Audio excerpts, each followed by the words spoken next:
Pro-Life Preview, looking back at 2015 and ahead to the movement's direction for the new year. Fiery crash. A small plane goes down in flames into an Anchorage, Alaska commercial building. Weather worsens.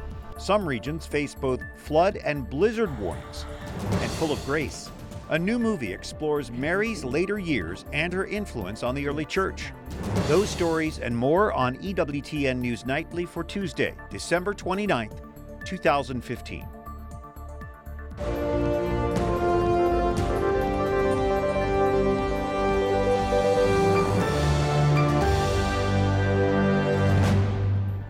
Good evening. Thank you for joining us. I'm Brian Patrick with your news now.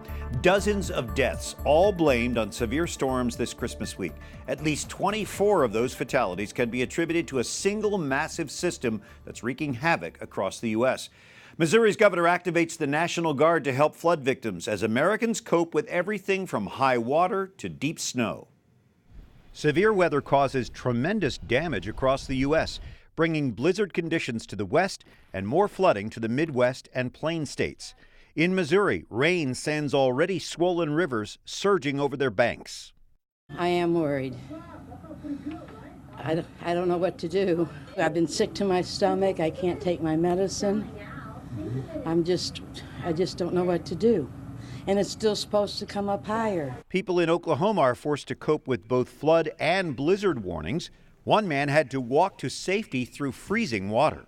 I gather my things. I make the trek for about a half a mile or so, and it's about waist high. The cold temperatures and high water create a bad combination. Stood in that water for about 3 hours waiting for him to get here. Hypothermia could have set in at any time. The list of weather-related deaths is likely to grow longer. The bodies of 2 men were pulled from the water in Georgia, the widow of one clearly grieving. I'm gonna be so lost without him. Icy, snowy weather also crippling some states. Driving is difficult in parts of northern Illinois and southern Wisconsin. The wintry mix led to a storm warning through today. Thousands of flights were also grounded, affecting passengers nationwide. We're also getting a closer look at the cleanup facing tornado victims in Texas. A drone flew over the damage in Garland. The National Weather Service says a powerful EF4 tornado hit that town over the weekend. At least 8 people were killed in Garland. Hundreds of buildings were damaged.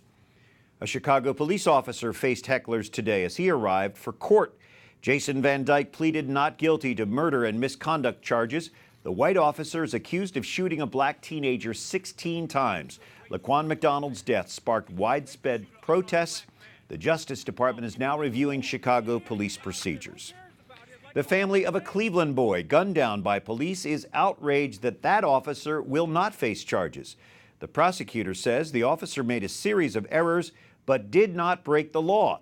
He shot and killed 12-year-old Tamir Rice, not knowing that the gun in the boy's hand was a toy. The family's attorney says justice was not served. They say the prosecutor mishandled the grand jury. There was an abuse of the grand jury process, that this prosecutor wholly abandoned his obligation to be an advocate for the crime victim and became actually a defense lawyer for the police. And that is extremely upsetting, not just to the family, but it should be upsetting to the Cleveland community and to the nation as a whole. Many people have been protesting the grand jury's decision. The so-called affluenza teen will be brought back to the United States to face charges.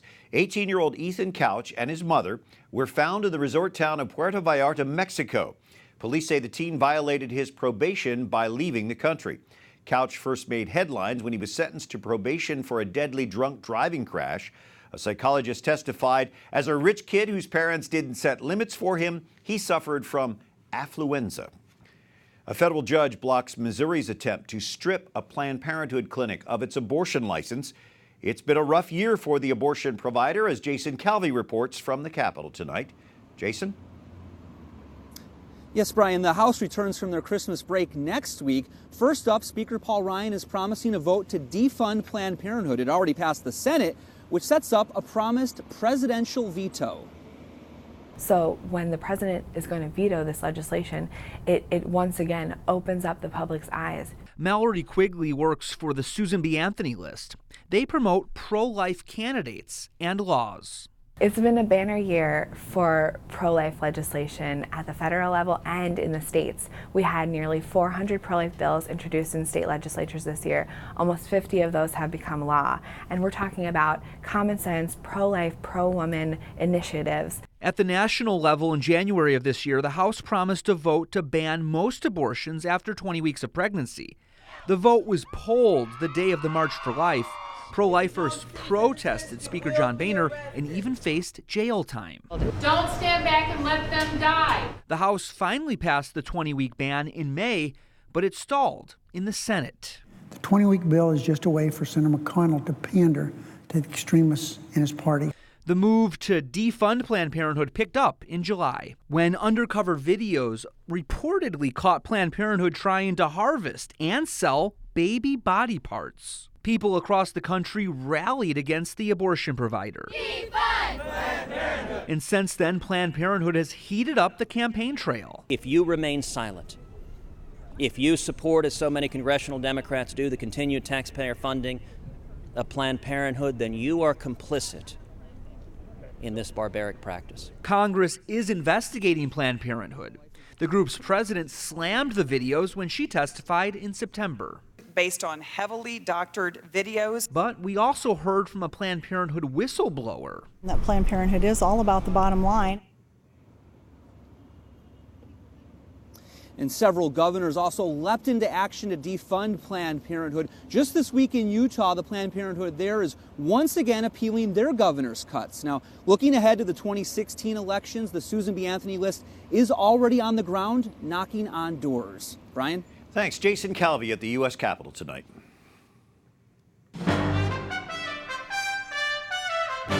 Other stories our EWTN News Nightly team is covering in today's world.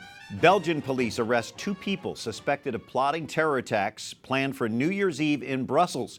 Investigators say they found military clothing and ISIS propaganda during several raids, but no weapons or explosives. They also say the searches are not linked to last month's terror attacks in Paris. More signs of progress in Iraq. The Prime Minister arriving in Ramadi today, hailing the victory over ISIS. Terrorists seized that city in May. This week, Iraqi troops, aided by U.S. air power, retook Ramadi and raised the Iraqi flag at the government center. Now troops are trying to push out the remaining insurgents. And an undesirable distinction for Iraq, it had more displaced people than any other country this year. The International Organization for Migration says more than 3 million Iraqis have fled their homes, escaping ISIS terror. 5 suspects face murder charges 10 months after a Russian opposition figure was gunned down. Boris Nemtsov was shot in the back and killed on a Moscow bridge in February. Russia says 5 people are to be charged with contract murder committed by an organized group. Nemtsov openly criticized Russian President Vladimir Putin. Putin condemned his killing, ordering 3 law enforcement agencies to investigate. China takes steps against domestic violence. A law passed Monday takes effect in March. It includes physical and psychological domestic violence. People in immediate danger will be able to file for a personal protection order. South Korean foreign ministers visit former comfort women, explaining a deal reached between Seoul and Tokyo. The women were forced into military brothels to provide sex to Japanese soldiers during World War II. Historians say tens of thousands of Asian women, many of them Korean, were sent to the frontline brothels. Fewer than 4 dozen, most of them in their late 80s and 90s, are still alive. The roughly $8 million settlement is being seen by many in Seoul as the best to be had from a hawkish Japanese government. Syria tops the list of deadliest countries in 2015 for working journalists. An annual report released by the Committee to Protect Journalists shows 16 journalists killed in Syria. Also high on the list is France. 9 journalists died there, 8 losing their lives during the attack on the Charlie Hebdo offices. 1 was killed covering a concert at the Bataclan Theater in Paris. Gene Policinski, CEO of the Newseum here in D.C., is in Nashville this evening. He's joining us by Skype. Gene, from the figures that we just heard, it's clear that the presence of ISIS in the world has made it very dangerous for journalists, isn't it?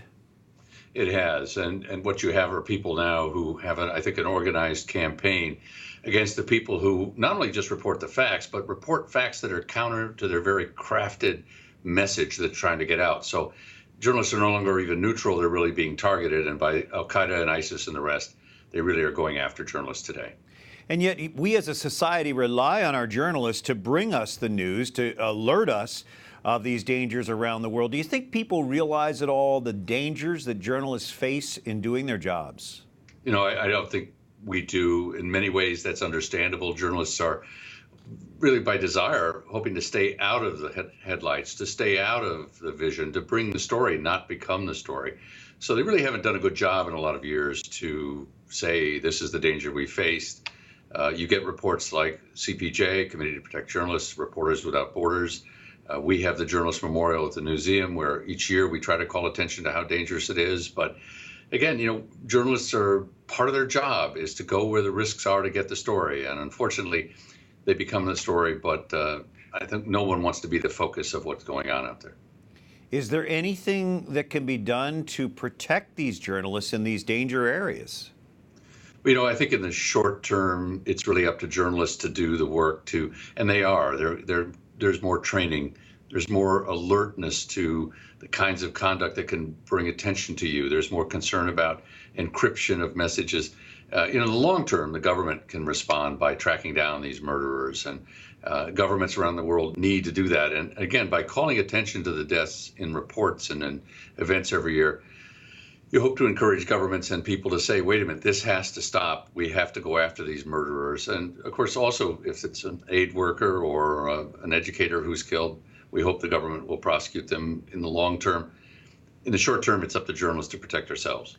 Well, Gene, we're old enough to remember when there were print journalists, then just broadcast journalists. But now there are so many journalists, especially using social media and online resources. So I guess that field is much broader. You know, it is, and the greater reliance on freelancers and people working for multiple publications. So you have younger, not necessarily less experienced, that's not the word I really want to use, but people who maybe are not as accustomed to working in these conflict zones. And of course, the threat's new. You know, there was a time when you would go out and be welcomed as a journalist because it was the way to get this particular story or that particular story out to the public. Again, as with ISIS, you're now a threat to this crafted social media message that they're often doing themselves. So, you know, I think it's more dangerous in many ways. And of course, having people target you now, as they did with Charlie Hebdo, to target your offices, not just people in the field. It's become a much more dangerous world for journalists. We appreciate your insight. Gene Policinski with the Newseum. Thanks for joining us tonight. It's my pleasure. Coming up, efforts to end old laws prohibiting government funding of Catholic education. And later, we preview a new movie about the Blessed Mother's life after the ascension of her son.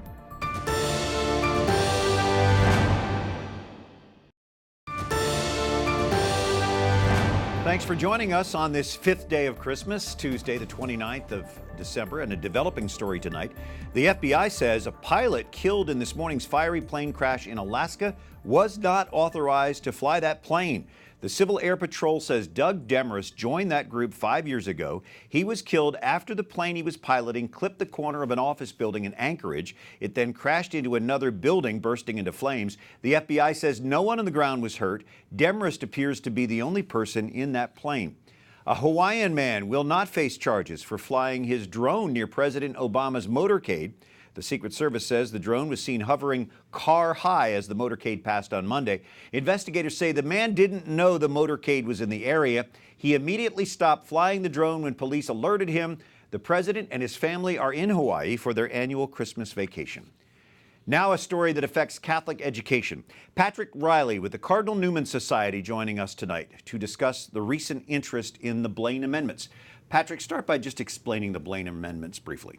Sure. The Blaine amendments are provisions in state constitutions in 37 states that essentially, they're worded in various ways, but they essentially say that states may not use taxpayer funding in any way to support sectarian purposes. Didn't they actually begin with anti-Catholicism? Yes, they grew out of one of the worst periods of American history. During the 1800s, there was a lot of anti-Catholicism, and President Ulysses S. Grant was actually the one who proposed a constitutional amendment that would prevent states from using any funding to support Catholic schools. So it was very much directed at Catholic education. It was James Blaine, who was the House Speaker at the time, who proposed the amendment. It passed the House by a vote of 180 to 7, failed in the Senate, and did not become a federal constitutional amendment, but most of the states in the country put it in their state constitutions. This goes back to post-Civil War. Why the interest now? Well, it's extremely important, especially with the push for school choice and certainly with the secularization in the country. Many courts in some states have determined that these simply are similar to the federal laws allowing no establishment of religion. But in other states, these Blaine amendments have been used to block any sort of public support that might eventually go to Catholic schools, such as the vouchers, tax credits, and other things. So it's extremely important for school choice. Could we see the U.S. Supreme Court addressing this? Yes, there is a case that several states have petitioned the Supreme Court to take up a case out of Colorado. It's a very small voucher program, scholarship program in, I'm forgetting the name of the county, where about 500 students are given scholarships to attend private schools that can be religious or not. And the state has fought that, and it will be hopefully going to the Supreme Court. We'll know next month whether the Supreme Court takes up the case. We'll be watching that closely with you. Patrick Reilly from the Cardinal Newman Society. Thanks for joining us. Up next, what a year it's been for Pope Francis. Dr. Matthew Bunson walks us through it. And what would Mary have been like in her later years? A new movie explores the possibilities.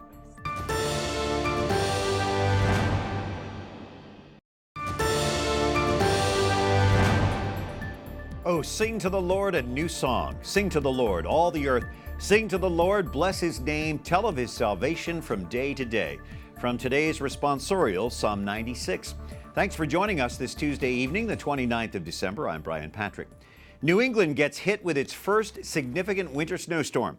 Parts of New Hampshire and Maine expect up to 10 inches of snow. Of course, that creates a challenge for drivers, but the ski resorts welcome the snow. Parts of northern Mexico are digging out from a winter storm that's not over yet. A new weather alert says more snow and sleet are on the way. Farther south, 4 Mexican states expect frost as temperatures dip below freezing. In Argentina, more than 160,000 people have been displaced by flooding from torrential rain. The floods are cutting deeply into that country's tourism business. Well, the Holy Father appears to be strong and healthy as he embarks on a new year. Pope Francis kept a really ambitious schedule in 2015, as we discussed earlier with a renowned papal historian. Dr. Matthew Bunson, papal scholar with the Catholic Distance University, joining us. Dr. Bunson, 2015, a big year for Pope Francis. What are the highlights as you see them? Well, a couple of images immediately come to mind, of course. There are his trips around the world, to Asia, to Latin America, and, of course, to the United States. Then, of course, there's the Synod of Bishops, the cantankerous couple of moments in this pontificate. And we're ending the year with, of course, the start of the Year of Mercy by Pope Francis. But in a way, sort of overhanging all of it was that papal encyclical Laudato Si. I think one of those takeaways for the year is going to be that encyclical because people are still talking about it. We're coming up on 3 years of his papacy. Do you see a broader direction? I do. I think there's a program of reform that we've seen almost from the start of it. And if we need one word for it, it's mercy. Everything has been sort of targeted. The arc of this pontificate has been toward the declaration of this Year of Mercy. He's talked about it repeatedly in all of his trips around the world. He wants the Church to embrace God's loving mercy, but then, as always with Pope Francis, to take that out into the world. That's one of the tasks for the Year for Mercy, and it's a perfect way to anticipate what I think he's going to talk about in 2016. Embracing mercy means not only do we receive God's mercy, we extend it to others. We extend it to others. And we've seen that with a lot of the decrees in 2015 from Pope Francis. We saw, for example, his reform of the annulment process. We saw the discussions, many of the discussions of the Synod of Bishops on the theme of mercy, tempered, as is always necessary with the teachings of the Church, with justice. This does not seem like a pope who's going to sit back now and watch his reforms take place. What do you see him doing in 2016? A couple of things. The first is more travel. Despite health issues, despite his advancing age, he has a pretty grueling schedule coming up. We know of trips, for example, to Argentina, and he's going to Poland, of course, for World Youth Day. Mexico? These are big, and Mexico. These are big events. Also look for the Pope to continue his discussions throughout this Year of Mercy, and we're going to have that apostolic exhortation on mercy, hopefully the fruits of the Synod. Perhaps a canonization of Blessed Mother Teresa? I think that's something that we're all going to be looking forward to in the fall. And one other very important minor note, anticipate one more consistory probably in the coming year that could once again shape the very structure, the color of the College of Cardinals, and anticipating the next pontificate. An exciting year ahead. Dr. Matthew Bunson, I hope we'll see you plenty in the new year. Looking forward to it. God bless. Thanks. That conversation last week as Dr. Bunson celebrates Christmas week in Singapore. Well, in the heart of this Christmas season, we recall Mary and Joseph welcoming the Christ child into the world. Tonight, we fast forward in salvation history. TJ Berden, producer of Full of Grace, Skyping with us from Los Angeles. TJ, this story is based on Mary and her later life. Set the stage for us. How old is Mary and what's going on? Well, we knew that Mary was roughly 14 when the angel came to her. So this is 10 years after the resurrection. So that puts her at probably about 45 or 50. She's living out her end of her course on earth, and she's helping the early church before the Acts of the Apostles really exploded. Remember what happened to them in their life, their original encounter with her son. So she's acting as the mother that we all know her as today. We draw the most about Mary from the Gospel of Luke and Acts of the Apostles. Do you draw from that, or what else do you use for basis? Yeah, our writer-director did an amazing amount of research, and it's truly Catholic in the sense because we drew upon the best of scriptural tradition, but we also use early church texts, which are really fascinating. For example, there's something called the Didache, which is the earliest document that we know about that outlines what the Mass was like. So in our film, we have some really special moments. We have the first Mass that you've ever seen, the first early Christian Mass on screen. There are several mystics that also helped us, Hildegard of Bingen, imagine what her Assumption would look like. So we deal with some of these big doctrinal issues, but we do it in a really artful, beautiful, meditative, contemplative way, which we think is much in line with what the Church's tradition teaches us. And I understand there's quite an interaction between Mary and Peter and some of the other apostles. Yes, she is basically helping them in those latter years of her earthly life, and she basically helps them. It's the gospel through a mother's eyes. So you can imagine that this woman had so much love, and she went through so much pain and suffering and the whole gamut of human emotion. So we always say it's a gospel through a mom's eyes, and we get a new penetrating look at what those gospels are through that kind of feminine motherly touch. What a great concept. Where and when can we see Full of Grace? Full of Grace is going to be available on January 5th. We have distribution through Cinedigm, so it'll be in Walmart, Targets, on digital on demand, basically any retail outlet that you want to purchase it. We also, the company that produced the film is called Outside the Box. We're a nonprofit ministry in the church, and we're hosting these series of parish evenings of reflection. The point of the film for us, from a missional standpoint, is we want people at the parish level to be able to have this sort of encounter that Pope Francis keeps encouraging us to remember. So we're doing a series of screenings all across the country in parishes around the world. So you'll be able to see, go on to fullofgracefilm.com faith events, and you can learn about how to invite the film and invite the producers or the writer-director to your parish. TJ Berden, producer of Full of Grace, thanks for joining us from Los Angeles. Thanks so much. And until tomorrow, for the EWTN News Nightly team, I'm Brian Patrick. Tonight, we leave you revisiting the Christmas concert at the National Shrine of the Immaculate Conception. You can watch the complete rebroadcast at 10 o'clock in the morning on New Year's Day. That's Eastern Time here on EWTN. Good night. God bless.